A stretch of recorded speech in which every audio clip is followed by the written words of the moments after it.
dia, boa tarde, boa noite para você, ouvinte. Eu sou Jefferson Tunes e nós estamos à luz do candeeiro, nosso podcast de educação, ciência e tecnologia. E aqui comigo estão Caroline Silva, Francioli Araújo. E hoje nós vamos às notícias do mês de março de 2023.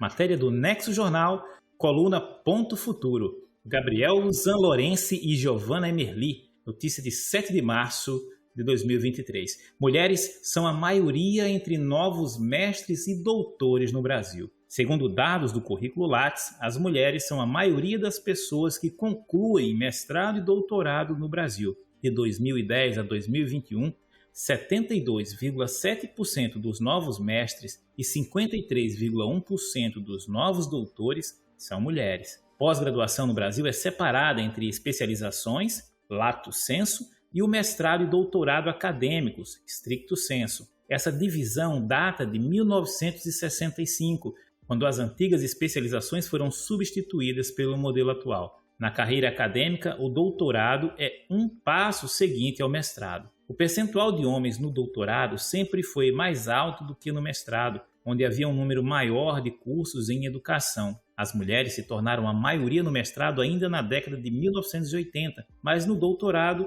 essa virada aconteceu apenas na década de 2010. Os dados consideram apenas o alto preenchimento dos pesquisadores na plataforma Lattes. Por isso, o número real de mestres e doutores no Brasil pode apresentar diferenças em relação aos dados da plataforma. É interessante essa reportagem porque no último dia 17 de março, o professor e atual presidente do CNPq, Ricardo Galvão, esteve aqui na Universidade Federal de Pernambuco e falou sobre isso, justamente sobre isso. Ele ressaltou que apesar das mulheres serem em maioria hoje como mestres e doutores, elas ainda são minoria como bolsistas CNPq e minoria como professoras dentro das instituições federais. Então isso é um dado preocupante, porque para onde estão indo essas mulheres formadas, né? E essas professoras, porque não estão conseguindo ser bolsista CNPq ou bolsista CAPES? Um outro dado que ele levou em consideração é que a política do CNPq também faz com que esse número diminua cada vez mais, porque fica mais acirrado a proposta e a forma de pensamento. Logo, ele quer fazer algo revolucionário, já que existem tantas mulheres formadas e tantas mulheres dentro de instituições de ensino, apesar de ser menos comparado a homens, e mesmo assim elas ainda não têm cargos importantes e bolsas de fomentos importantes. Então, é uma questão muito interessante, muito importante de ser pontuada e discutida, porque é no Brasil todo e, quiçá, fora do país, que ele vê que as coisas também não são muito diferentes fora daqui. Jornal da USP, texto de Júlia Custódio, publicado em 23 de março de 2023. Marcadores genéticos indicam predisposição para quadro grave de Covid-19.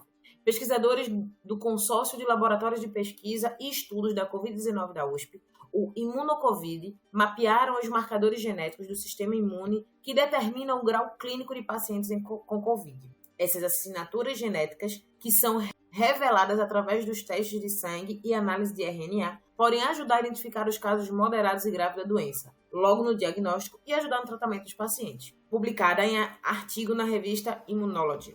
A pesquisa identificou uma biomarcação associada aos neutrófilos, células do sistema imune, responsáveis pelo reconhecimento e defesa contra agentes infecciosos, que entram em padrão de ativação anormal durante a infecção por Covid. Nos casos moderados e graves, os neutrófilos fazem parte de um processo de inflamação desordenado, ao invés de promover a defesa do organismo. Devido ao aumento do número dessas células no sangue, os mecanismos entram em descontrole e a resposta imunológica do indivíduo à infecção começa a fazer parte do mecanismo da doença, disse Marcelo Dias Baruffi, Faculdade de Ciências Farmacêuticas de Ribeirão Preto, da USP. Pessoal, a gente vê aí como é importante esse investimento na ciência. É uma pesquisa brasileira que nos ajuda a compreender melhor o processo em que o vírus da Covid-19 atua no nosso corpo e como esses marcadores genéticos podem auxiliar no processo de tratamento, identificando logo de partida casos graves e moderados da doença.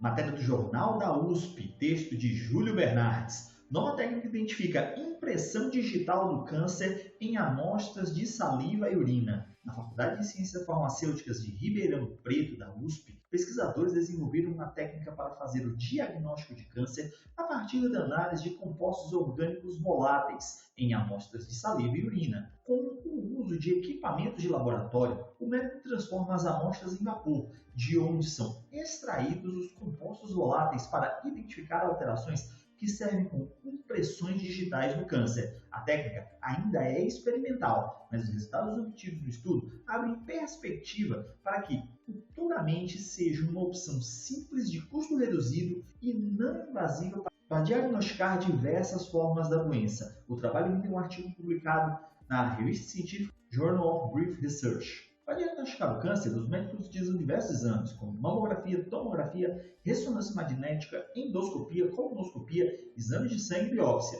Esses métodos são seguros e eficazes. No entanto, esses procedimentos costumam ser invasivos, trabalhosos, envolvem custos consideráveis e exigem profissionais altamente qualificados, disse ao Jornal da USP o farmacêutico bioquímico Bruno Luiz Brandão da Costa, primeiro autor do artigo. Sendo assim, muitas vezes os exames diagnósticos não são facilmente acessíveis a todos os tipos de pacientes. Por todos esses motivos, o desenvolvimento de técnicas acessíveis, rápidas e não invasivas de detecção do câncer representa uma demanda crítica e desafiadora em nossa sociedade. Senado Notícias, da Agência do Senado.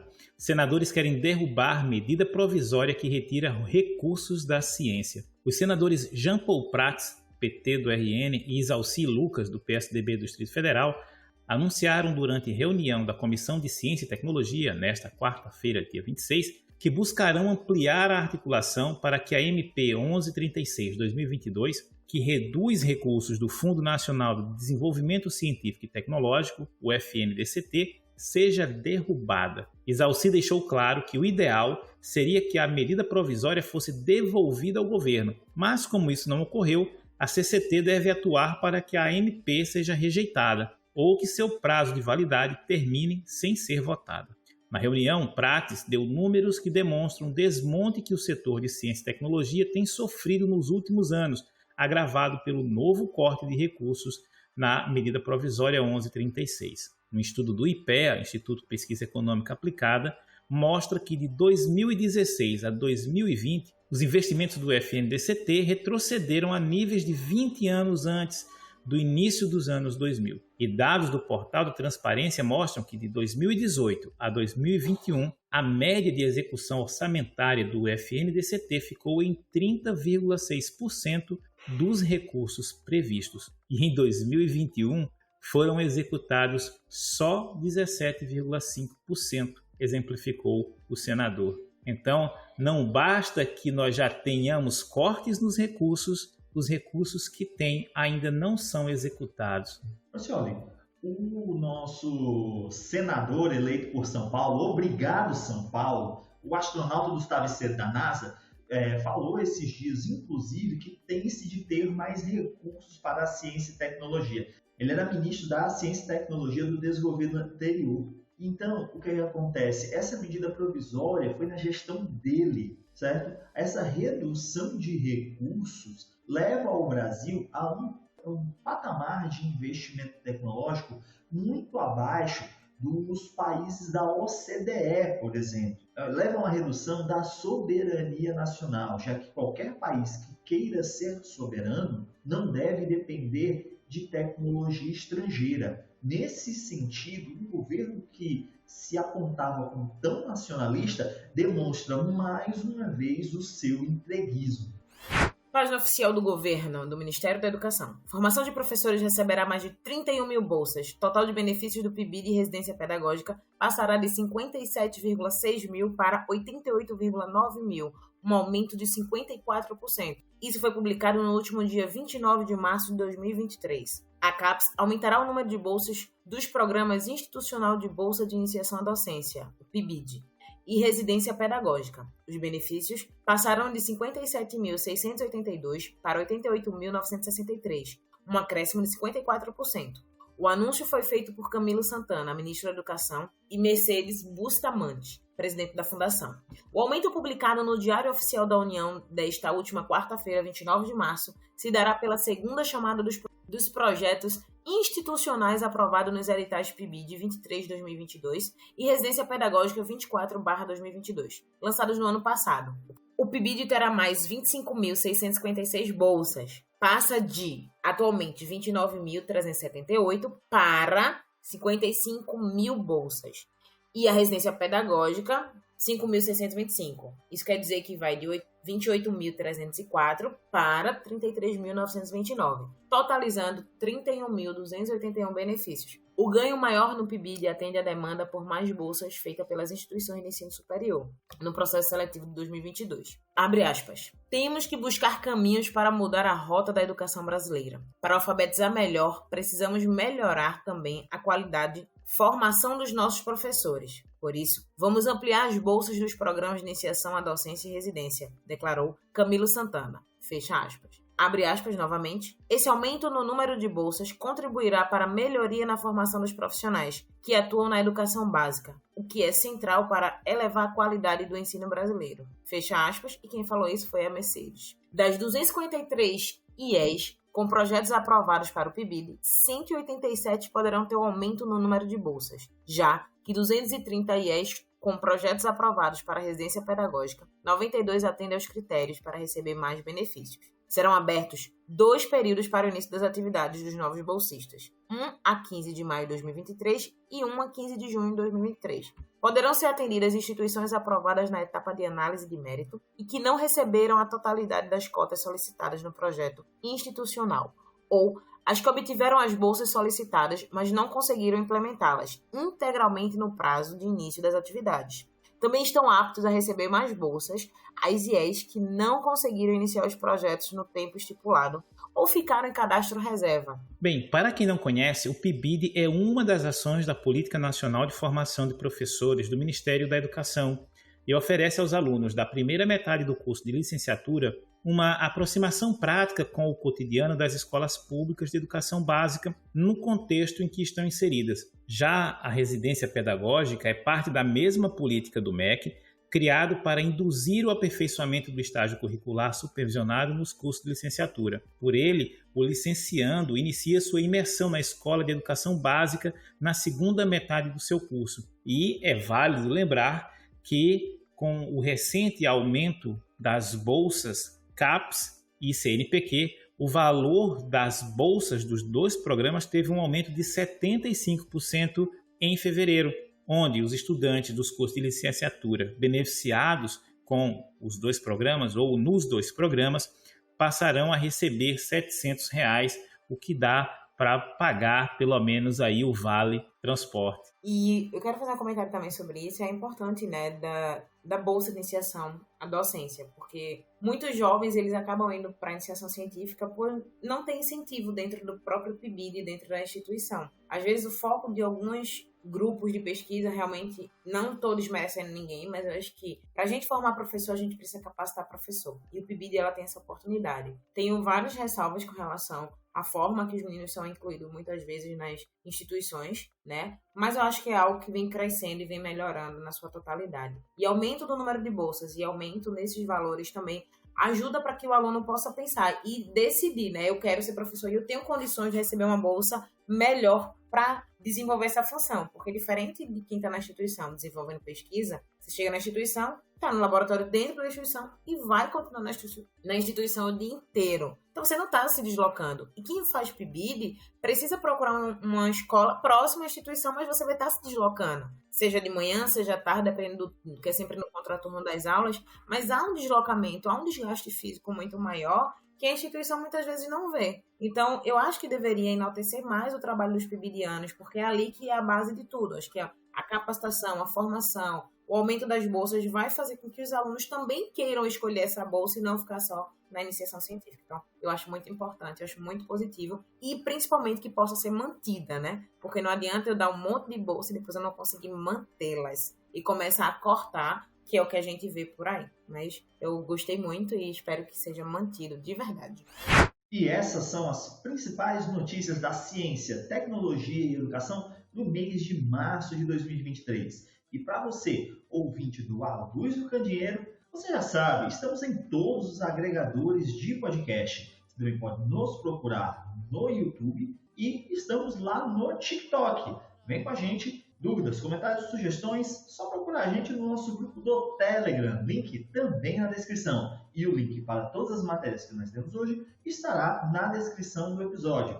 Um forte abraço a todos e todas e tchau, tchau! Tchau, tchau! Valeu, gente. Até a próxima. Tchau. Vai cair na lida, a vida ou a morte, ponto de partida. Você que escolhe tua preferida. A vida ou a morte, ponto de partida. Você que escolhe tua preferida. Voa carcará, voa gavião. Afia tuas garras, mergulha direto pro chão.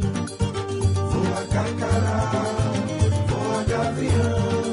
Agarra tua presa pra sobreviver no sertão. É tempo de voar nas veredas do vento, tempo de cantar o teu sentimento. Um chachado negro em puro lamento, escolhe a vida, o teu alimento. Um chachado negro em puro lamento, escolhe a vida, o teu alimento.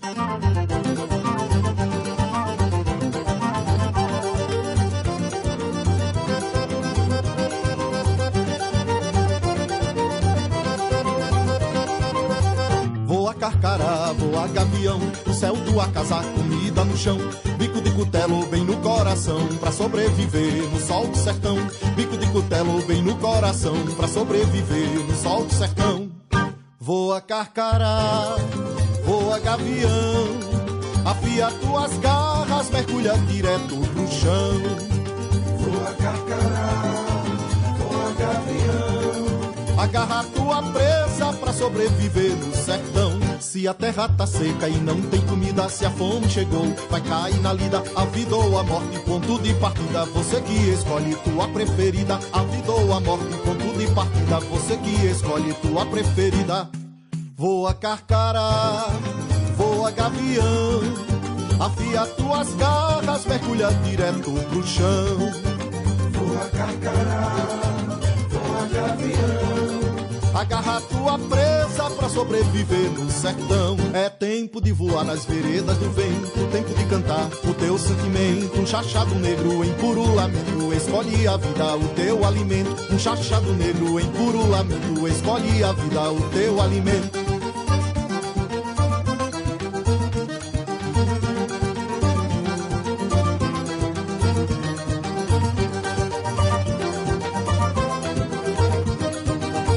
Voa carcará, voa gavião, o céu tua casa, comida no chão. Bico de cutelo bem no coração, pra sobreviver no sol do sertão. Bico de cutelo bem no coração, pra sobreviver no sol do sertão. Voa carcará, voa gavião, o céu tua casa, comida no chão. Bico de cutelo bem no coração, pra sobreviver no sol do sertão. Bico de cutelo bem no coração, pra sobreviver no sol do sertão.